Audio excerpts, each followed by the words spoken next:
Hello there, I'm LLCoolBrap and welcome to Prompted, the official podcast for the writing prompt section of reddit.com, where you are prompted to write stories, and here we showcase the best of them, all with the goal of helping each other to become better writers.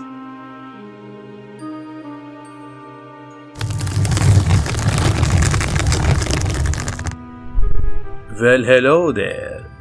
Welcome to the writing prompt script. Who am I? Well, I am the Crypt Keeper. You do not need to know my name. You could never pronounce it anyway. In this script, I watch over all the spooky and creepy stories submitted to the subreddit. I have a special treat for you all today. 5 stories for your ears only. Follow me, if you dare. Ha ha ha ha ha ha ha. No, you have to follow me.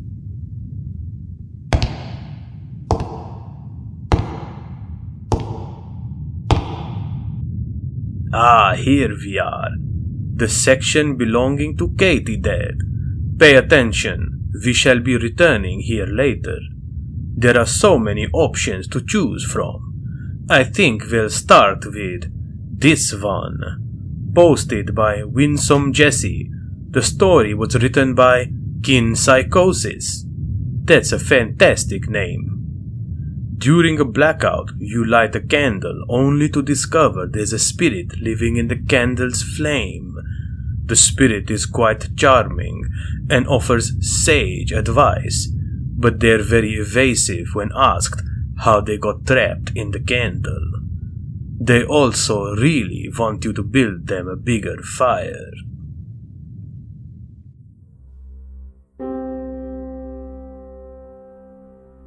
The flame of the candle flickered as it always did. I placed my chin on my stacked palms, the golden glow of the candle's flame painting my face orange within my otherwise dark hut. "Come on, little guy," I said, taking a finger and lightly prodding the base of the candlestick. The shifting flame flickered its light in response. "Nothing, huh?" I was about to give up as I raised my head from the wooden table. Suddenly the flame shifted from its orange hue to a brighter gold. I returned my gaze and watched the flicker more adamant, alive, vigil. "Hello, little spirit. I thought you weren't coming today." My tone humored as I lowered my gaze, staring eye to eye at the constantly shifting form of the flame, attempting to gain solid form before collapsing into its little teardrop of ember. "Please, Jonathan, have I ever skipped out on meeting you?" The voice from the flame, a flickering mesh of alternating voices, jumbled into one and just as amorphous as its body. "I suppose you haven't," I replied with a humored smile, the light of the flame dancing across my face with as much enthusiasm as the livid source. "Jonathan, I am sure you have noticed how little is left of the wax." My smile faded as soon as it came, a worry welling inside of me at the thought of the extinguished fire, the surrounding darkness rushing in to take its place. "I need your help. I need a fire. A great fire, in fact." "And that will save you?" I asked. "Yes, it will revitalize me. The fueled flame will be my own fuel." The spirit must have noticed my worry, a hesitant flicker betraying it. "Jonathan, I wish to live, and I wish to still be there for you." I nodded. "Tell me what I need to do." In the middle of the night, I carried the ring of the candle holder out into the darkness, my hand coveting the glow of the flame, protecting it from being extinguished. "Now!" the spirit said, its voice almost a whisper, yet as clear as day. I tossed the candle into the pile of hay before me, watching the flames find immediate purchase. Like scalding whips, they consumed it all, conquering more and more in its burning expenditure.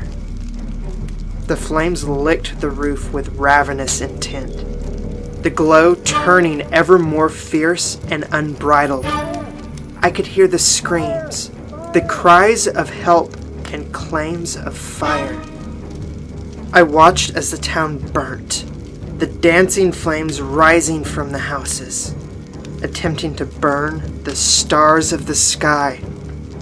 I stared with disinterest at the rising sparks, the spreading flames claiming one house after another, a certain serenity to the pure cleansing.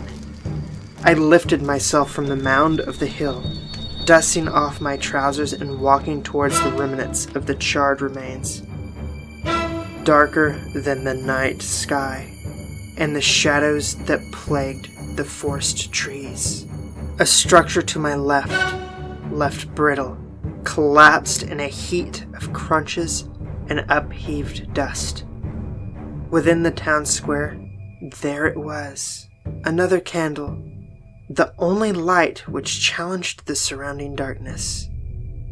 The flame flickered with rejuvenated vitality, and an ensemble of voices spoke as one in unison. "Thank you, Jonathan."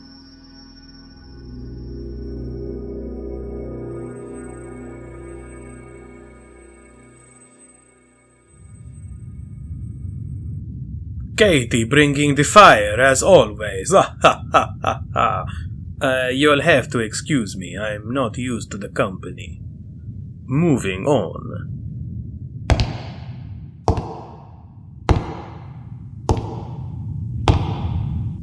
Here we are. Home to BusyKat's stories. This one was posted by Consta135.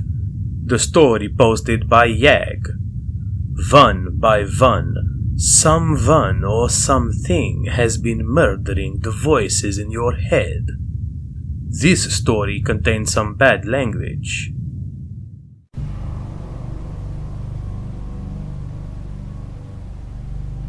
The kid was the one who woke me up.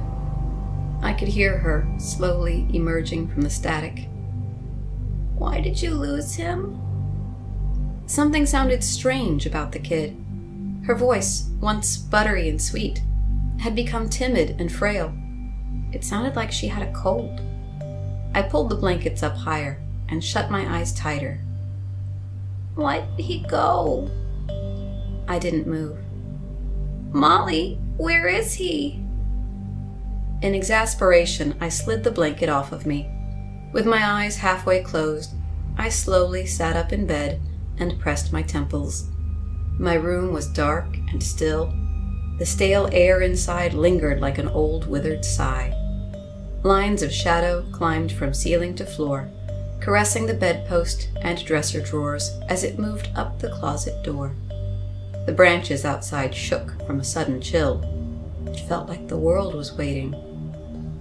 "He's gone." "Shh," I whispered. I knew I wasn't shushing anything, but sometimes it helped. The kid usually just wanted attention, and when she got it, she went away. I hadn't really minded her before, but these days I had gotten irritated when she spoke to me. Maybe I was getting too old for her. "I want to know where he is." "Who?" Mom and Dad kept telling me not to talk back. "The crying man." I opened my eyes. Another voice clawed its way out of the static. It was clear and masculine, like a car salesman. "God, stupid, you moron!" This one was Scott. He was never the first one to speak up, but when he smelled a dog pile, he couldn't help but join. "Where's the crying man, you idiot? What did you do?" I didn't do anything. "Liar! You're a liar! That's why Mommy doesn't love you! That's why Daddy hates you! He hates you!" Scott's voice trembled under its own weight, spilling hatred like a pot of boiling water spitting down its sides. The stale air began to thicken, making it harder to breathe. The kid spoke again. "Did you kill him?" "No, I didn't." I tried to keep myself from talking back. "Please don't say that." "Idiot! Tell the truth! We all know you're lying! You killed the crying man!" No, I would never kill someone. Well, can you make him come back? The kid was on the verge of tears. I don't know where he went, but I didn't do anything, I promise. Do you mean it? Yes, I really mean it. You liar! Scott's voice bellowed, raising the hairs down the back of my neck. I could almost feel him tear his hair out in unmitigated rage. In my head, his face was splitting into shreds, barely containing the ferocity that threatened to eat him alive. I know what you did. I saw you kill him. You killed the crying man this morning, and now you will kill us like you killed him. You rotten, ugly bitch. You're a murderer. That's why no one loves you, and they all hate you. I will hate you forever. Scott's voice was suddenly submerged in static. His fury scorched in silence, then broke the surface again. Family will never love you. I will kill you. I'll kill you tonight. The kid began to sob. You're going to hell, Molly. His voice fell back into the static. Between the kid's tearful moans, I could still hear him scream, but he screamed from somewhere far away. My heart was pounding. Slowly, his voice drifted further and further until it disappeared. The air began to thin as pressure fled the room. Scott was gone. Soon, the kid had diminished into quiet sniffles. Am I going to die too? Asked the kid. I don't know. My eyes began to burn. I dropped my head into my hands. I don't know. I don't know. The branches outside shook harder against a fresh wind. Was I bad? No, you were never bad. You've always been good. I'm sorry, Molly. I didn't mean to do anything wrong. I'm so sorry. It was the sound of a child pleading for her life in the only terms she knew. You're a very good girl, I choked. Tears had begun to streak my face. You're a good girl, and I love you. Once again, the static began to fill the empty spaces. I heard the kid cry out for Molly, or had it been Mommy? It was hard to hear her voice, now sinking deeper into the void. I'm sorry. I love you. I didn't mean to be bad. I love my mommy. I love you, Molly. I buried my face into my pillow, voice raised in anguish, shaking my bed frame. I couldn't bear to hear her voice anymore. I love you, And then, after a few final moments of struggle, she had disappeared. The kid was gone. Not just gone, she was dead. Dead like Scott and the crying man. I was alone.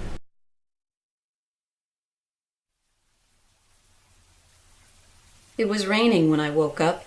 The sound of rain licking the branches on the side of my window was like an eternal drum roll, marching eternally, devoid of thought. Molly? My eyes burst open. For a moment I thought I was living in a dream. Then reality came flooding in. Mom knocked on my door and opened it. Time to get up, babe, she said as she sat next to me in bed and handed me a glass of water and a pill. Is everything okay? It's quiet, I said.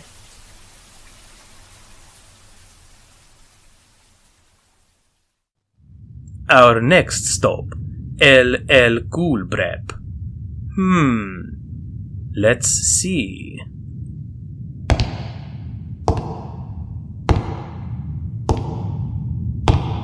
Ah yes, there we are.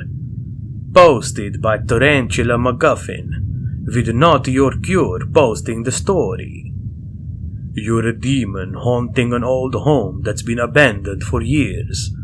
Finally, a person purchases the home, and as soon as he enters, the first thing he says is, "Now, demon, you're stuck in here with me," in a very hostile tone.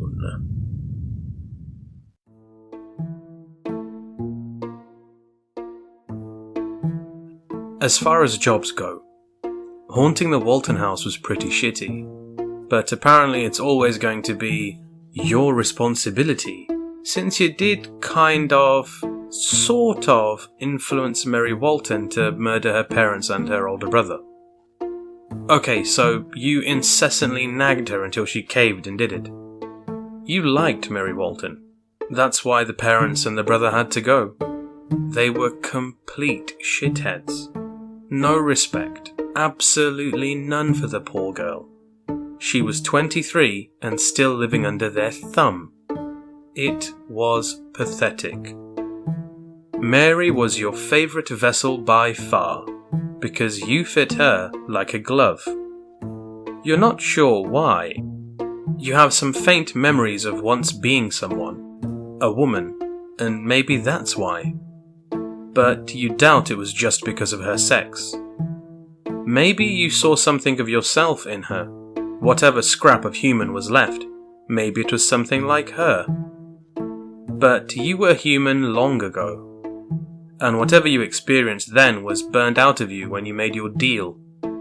You probably weren't a very good person. Good people usually don't have to make deals. Why serve in heaven when you could reign in hell? Sounds nice, but it's more complicated than that. There are hierarchies and rules, and in reality, the Iceman does very little. He'd rather leave it to 1,000 scrabbling, bickering underlings, all plotting and scheming and entertaining thoughts of a second war with the guys in the sky. You were all for it when you first started out. It sounded good. You were going to burn down those pearly gates and shove Michael's sword up his own... You were an idiot.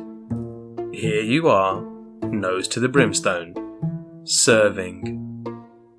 Mary Walton is probably going to hell for what she did, but you figure you can put in a good word for her when she gets there.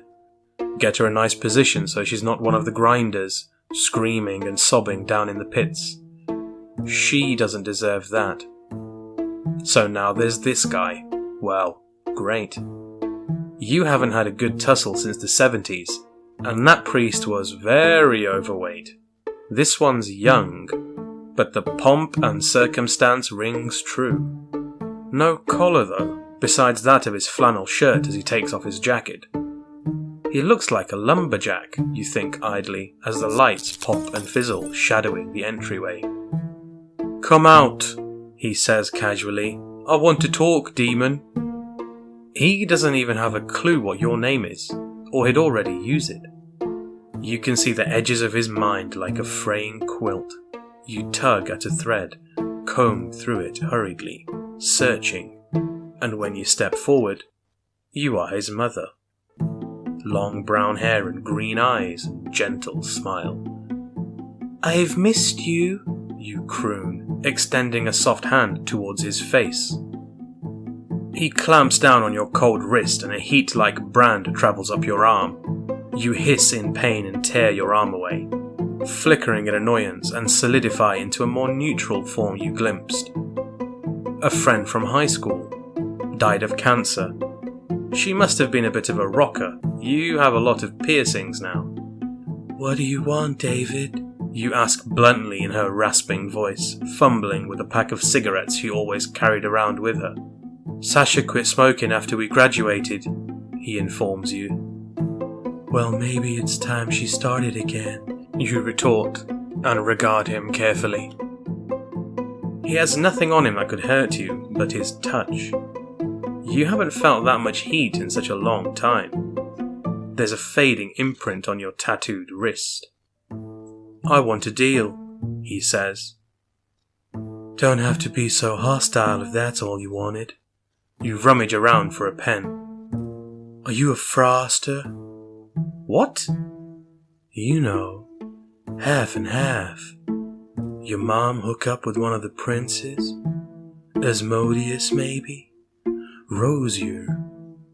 But usually the women don't survive the birth, and you remember her pretty well." You look at him a little suspiciously. "I'm completely human," he finally replies, stiffly. You arch an eyebrow, slam the paper and pen down in front of you. "Guessing this is a binding one. Hence the 'you're stuck in here with me.' What have you got planned for this place that you need help with anyhow? 'Cause you know I can't leave with you. A school? He says, signing his name with a flourish. A school? You choke back a laugh, signing your own. For who? Murderers in training? Even better. He picks up the paper as it shrivels away to ash in his hand. Nephilim? Sasha is gone, replaced by you, and you are terrible, because you didn't sign under Berith, Chief Secretary and Archivist, Prince of Blasphemy and Murder, Alchemist and Seer, never shuts the heck up Lord of Hell, to look like some frail, blood-soaked waif in a nightgown. Your teeth are very sharp, and your eyeliner is on point. You've just made a massive mistake, you snarl, spittle coiling between your lips. He shrugs. You did agree. You would have agreed to help him renovate the place into a monastery, you were so bored. But the two of you are not alone. You can hear Bereth's outraged murmurs under your skin, so you keep up the facade.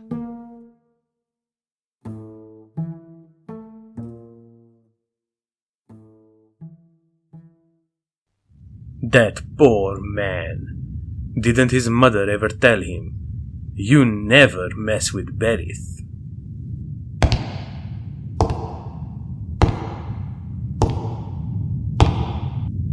Ah, a new section. I love it when we get a new section.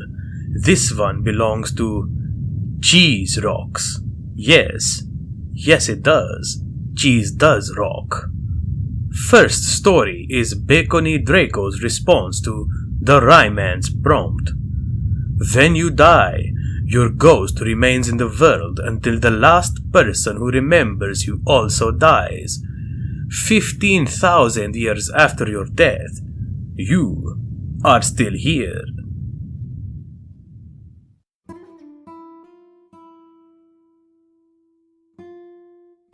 $15,000 years.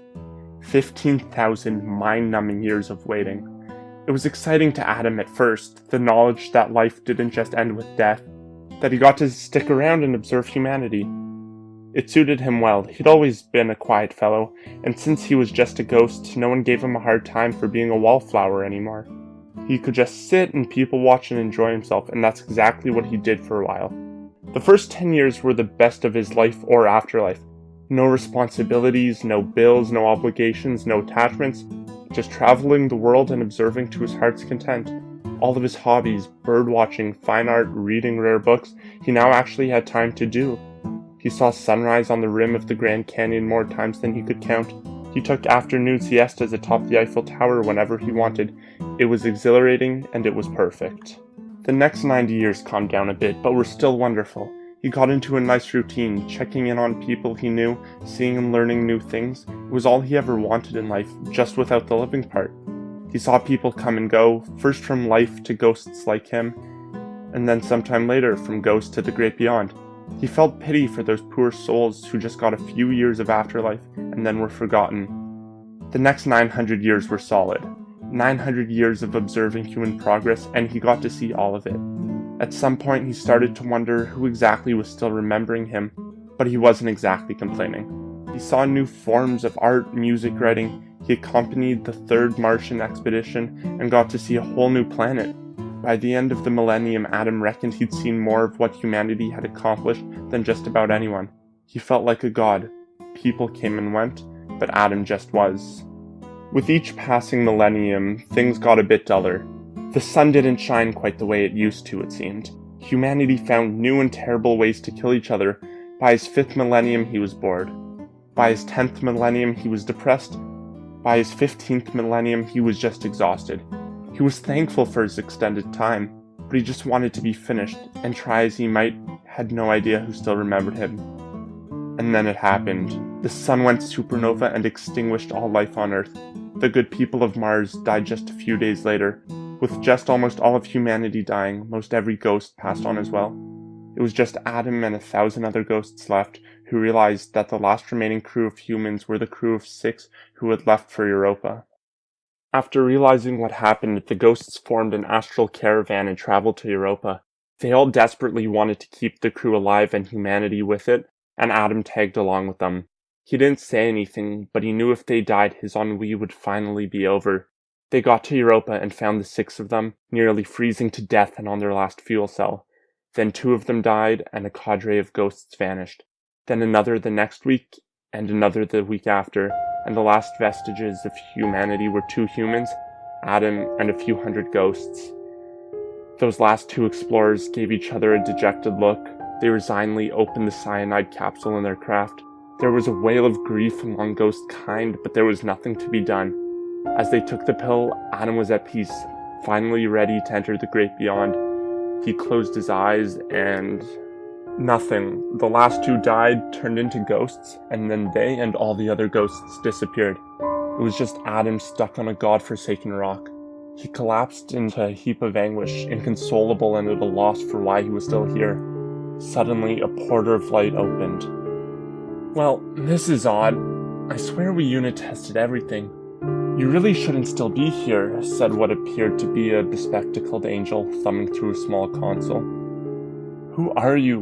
Why am I here? Just end my suffering, please," Adam replied in a mixture of confusion, despair, and rage. "Oh wow, I see what happened. A good old self-referential pointer exception. Wouldn't have expected that in such a sociable species like you anthropods." The angel's gleeful excitement and discovery only made Adam more upset. He wanted answers, and he wanted them now. So as slowly and deliberately as he could, Adam asked, "Humanity is dead. Why am I here? Who remembers me?" The angel looked up from his console and square at Adam and answered, "Look, I don't know how to tell you this. We just never anticipated this edge case. See, when people die, we create an index of all the people that remember them, and then add and remove from it as people forget or learn or die. Once that list is empty, poof, great beyond. We've just never encountered what happened with you. When you died, your list was empty, and so the compiler filled it with the only person who ever remembered you. You."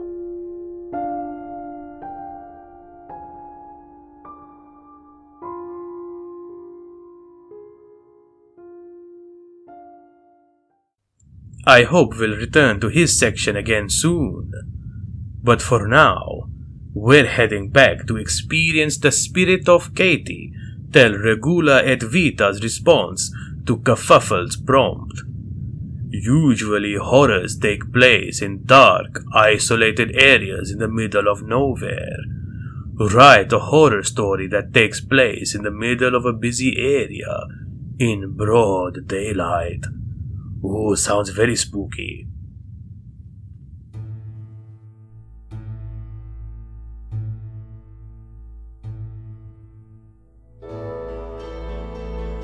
He awoke with a start. His throat was dry and raw, and his lips were chapped.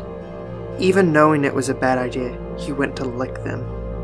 Momentary comfort would have to suffice. His brain sent down the instructions, but his lips refused to move. He went to grunt, but his throat was in too poor a state to emit more than a hoarse, heavily muffled hum. He could breathe only through his nose, he noticed. His arms and legs, too, refused to budge. It suddenly dawned on him that he was completely immobilized. Although he was still standing upright, even his eyes seemed almost rooted in place. Although he wasn't exactly sure where he was, or how he had gotten there, he could tell, with meager help from his peripheral vision, that he was in some kind of workshop or studio. Various crafting supplies, tools, paints, and paintings were hung along the walls. "How have I ended up here?" he wondered to himself. "How have I ended up, period?" He had the vague impression that he had been out on the town, in and out of the shops and cafes, but he couldn't for the life of him recall what could have landed him in his current predicament. Somewhere in his head stewed the knowledge that his memory would continue to fail him. Somewhere else, the knowledge that his ongoing curiosity was the sole remaining buffer between his lucid mind and the paralyzing panic beginning to simmer in the pit of his stomach. He may have begun hyperventilating if he had the freedom of movement, even to completely fill his lungs. He strained to blink and moisten his eyes as the room slowly became a mosaic of colorful splotches. "Bad enough I can barely look around without going blind too," he would have said to no one if he had been able to speak. His saliva grew increasingly viscous as it built up in the back of his throat, and he silently prayed he wouldn't gag on it. He tensed his muscles, trying to extend himself in all directions in hope of freeing himself from whatever bindings he had been placed in. The levee ruptured, and he was deeply afraid. Someone had done this to him. He had known before, but now he knew. And, in coincidence with this realization, a door swung open to his left, creaking lightly and admitting soft, steady footsteps. It was true that speaking of the devil invited his presence. Well, merely thinking of him bore no less sinister fruit. "Hello there," said the voice to his left. It was a low alto, a man. His voice had an aristocratic air to it, the voice of someone very sure of himself and comfortable in any situation. "I'm sorry to have kept you waiting for so long, but an unanticipated influx of customers drew my attention." The words came smoothly, politely. When the man stepped into his captive's point of view, he could plainly see that his style matched his voice. He was dressed like an aristocrat. There was no doubting that. He was attired in a navy suit that gave off an elegant sheen, shoes the color of dark chocolate, and an expensive-looking gold watch. His attention to detail went to his finely trimmed beard and to the hair atop his head, which looked to contain a painstakingly precise amount of product. "What the hell did you do to me?" came the question to the captive's lips, and no further. He could not even manage to contort his face in anger, so he settled for staring vacantly into the eyes of his captor. "Let me just congratulate you again on your stunning figure, sir. When you came in to purchase a suit from us, I could tell from first glance that you would be a perfect model. Taking your measurements was really just a formality." "Measurements?" he began to remember. One of his last planned stops was at one of the new high-end menswear outlets, a place called Gents or something like that. He had always been fashion conscious, eager to be on the cutting end of a trend. So were most of the city's upper class. He had come in expecting to walk out with a new three-piece. He had said as much while he was being measured. And the proprietor, the son of a bitch now standing in front of him, had been very excited to put you into one, he had said. He gulped. The sticky, congealed spit did not go pleasantly down, but he had no choice other than to bear it with an internal grimace. If he had any room to spare, he would have been trembling. "You know," the proprietor said, beginning to pace, brow furrowed in thought. "Good models are very hard to find these days. The proportions are almost never right, and manufactured mannequins are a joke. It makes more sense when a good model falls into your lap to do everything in your power to preserve its beauty and grace. Don't you agree?"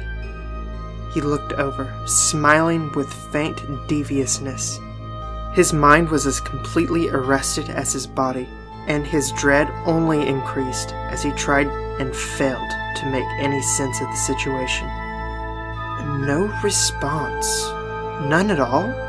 A puzzled expression played across his face, then gave way to a look of inspiration. "Oh, of course," he said with too much enthusiasm. "Nothing to say because you haven't seen the finished product. I'll get the mirror," he finished and disappeared off to the right, out of view. His heart was pounding, threatening to burst. He could sense his body dying to sweat, and felt a shiver work its way down to the very marrow in his bones. It was like no terror he had ever experienced. Fight or flight equally denied him, and he was doomed to wait and to witness. And witness he did. Beaming, the proprietor wheeled the mirror in front of his captive, and his pupils became saucers. He tried his hardest to jerk and thrash, to topple himself over, to force himself in all directions, to scream and cry. Instead, there was little more than silence. Silence and stillness. "Please, sir, don't try to fight. You will find that you are unable to break free, and you will overexert yourself. Even if you could escape, I doubt you would like the results. The innermost layer is composed largely of fiberglass, and it has a terribly unpleasant effect on skin when it splinters. Besides, how could you live with yourself after destroying such a precious work of art?" In the mirror, he had seen an ornate mannequin, cast in a stylish, masculine pose, and attired in a posh three-piece suit, black with a white shirt, a bright, solid gold tie, and a slightly darker herringbone handkerchief, peeking out from the breast pocket. Poking out of the two sockets, he had seen his own eyes, bloodshot, horrified, tears streaming, staring back at him. "I understand why you might be worried, though. How will I eat? How will I drink? How will I use the restroom?" You must be asking yourself these questions if you have not already done so. Do not fret. For me, this is a labor of love, and I will see to everything personally. We will become very good friends, you and I. I'm sure of it. His proud grin suddenly became a thin, tight-lipped smile. "I dare say I will be the last friend you'll ever have." He turned and walked off, leaving the mirror in its place. He picked up a cloth and a bottle of liquid from the table and approached his captive once more. "Take heart. You'll be a wonderful addition. Men and women alike will admire you, gawk at you, as they have at all of my models." He poured liquid liberally onto the cloth. "You will be an icon of style for the rest of your days. This is what you came into my store to accomplish, is it not?" He drew close, admiring his work. "Well, I think I have talked away more than enough of your time. You should rest. I imagine you will need your strength." He pressed the cloth over the mannequin's nose. The poor excuses for sobs it had been letting out began to fade into nothing. Pleasant dreams.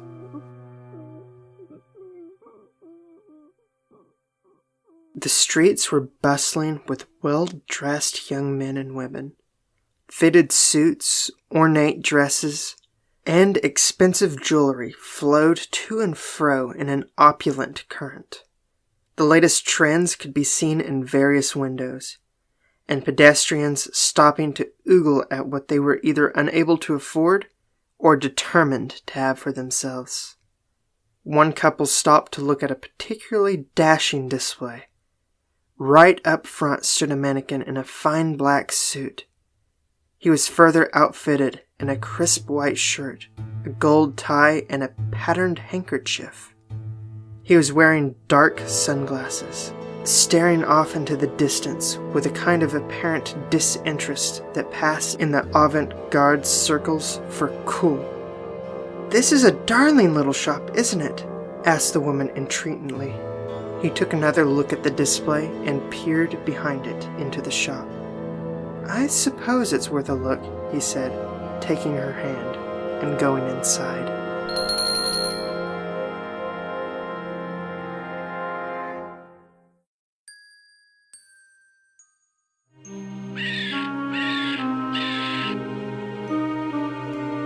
These fantastic tales you've experienced today can be found in the show notes and on the subreddit prompted.reddit.com.